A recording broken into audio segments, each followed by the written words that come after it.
स्वामीनाथ जायसवाल साहब आ रहा हूं। रविंद्र सिंह साहब जरा समझाएं और बताइए, क्योंकि स्वामीनाथ जायसवाल भी कह रहे हैं और तमाम विपक्ष के नेता कह रहे हैं कि चुनाव आयोग के नियमों का उल्लंघन है। कि क्या चुनाव आयोग के नियमों में कहीं ऐसा लिखा है कि कोई ध्यान नहीं कर सकता, साधना नहीं कर सकता, या फिर क्योंकि ऐसा तो नहीं है कि आपकी पार्टी या फिर विपक्ष की तमाम पार्टी भी अपना फोटो या सार्वजनिक तौर पर वो भी लगा सकती हैं, उस पर भी कोई रोक नहीं है।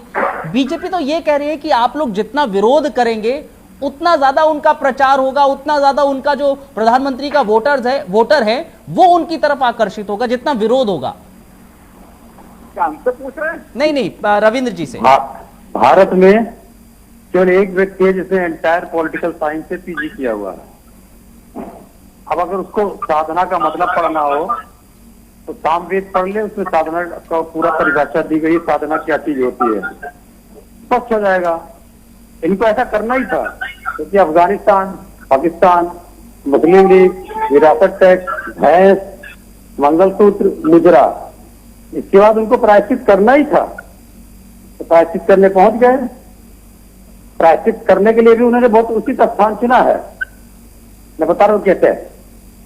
इसी स्थान पर, जिसको रॉक मेमोरियल बोलते हैं, भगवान शिव ने माता पार्वती के ध्यान में, प्रतीक्षा में ध्यान लगाया था, एक पैर पे खड़े होके। तो ये भी आशा करते हैं कि जो स्वयंभू पिताजी हैं भारत के, नरेंद्र मोदी जी, वो भी माता यशोदा बहन को ध्यान लगाएंगे। चाहे बैठ के लगाए, खड़े होने में सक्षम नहीं है, वृद्ध हो गए हैं, तो माता यशोदा पे ध्यान लगाएंगे। माता यशोदा बहन को इसके बाद उसी तरीके से लाभ मिलेगा जैसे माता पार्वती को मिला था।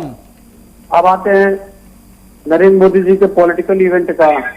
तो पॉलिटिकल इवेंट का अंतिम दौर चल रहा है, कर लेने देना चाहिए। रविंद्र जी एक मिनट मैं आपको रोकना चाहता हूं, मैं टेक्निकल टीम से अपने एक बात करना चाहता हूं। टेक्निकल टीम से कहूंगा जो विजुअल यहां पर चल रहे हैं, जो करंट के विजुअल है वही प्ले करिए, सिर्फ वो वाले प्ले कीजिएगा, वही चलने चाहिए। हाँ बोलिए रविंद्र जी। तो नरेंद्र मोदी जी का अंतिम दौर चल रहा है, तो उनको इस प्रकार के ध्यान कर लेने चाहिए। ऐसा प्रायश्चित वो पटना साहिब में भी कर चुके हैं जाके। 700 किसानों की हत्या हुई थी, या वो शहीद, हम लोग की तरफ से वो शहीद हुए थे, ज्यादातर सिख थे। उसका प्रायश्चित उन्होंने पटना साहिब में जाके किया।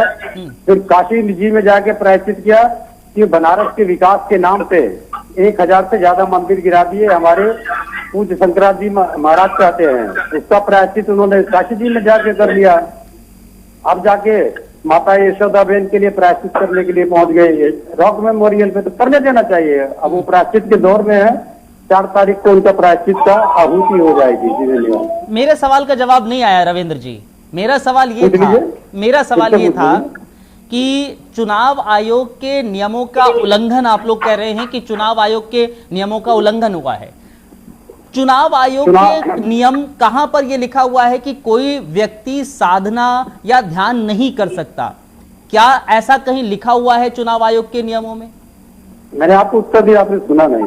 तो जाके माफी, जो पॉलिटिकल साइंस वाले गुरुजी हैं उनको पढ़ना चाहिए सामवेद में। जो ध्यान है वो एक आध्यात्मिक प्रक्रिया है धर्म की। तो चुनाव आयोग में स्पष्ट लिखा है कि चुनाव में धर्म का प्रयोग नहीं हो सकता है। जो ऐसा करता है वह चुनाव के नियमों का उल्लंघन करता है। तो ये पहले फेज में उत्तर दे चुका था मैं। ये कौन से क्लॉज में कहां लिखा है सर कि और धर्म के आधार पर, क्योंकि धर्म की तो तमाम अलग अलग जगहों पर बात होती है, रैलियों में हो रही है, यहां हो रही है, वहां हो रही है, आप ये कौन सा क्लॉज बोल रहे हैं? क्योंकि मैं जब अब पढ़कर आया हूं वहां पर तो ऐसा मुझे तो अभी तक नहीं दिखा है कि चुनाव आयोग का किसी भी नियम में ये लिखा है कि ध्यान नहीं कर सकते, साधना नहीं कर सकते। चलिए, आपको ध्यान साधना की बात नहीं कर रहा हूँ मैं कह रहा हूँ धर्म का प्रयोग नहीं कर सकते।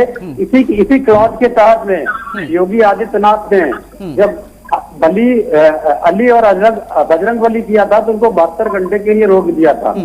इसी क्लॉज के तहत, क्लॉज आप पढ़ लीजिएगा, इसी क्लॉज का धर्म का उपयोग नहीं कर सकते हैं, चाहे वो चुनाव का प्रचार हो, चाहे चुनाव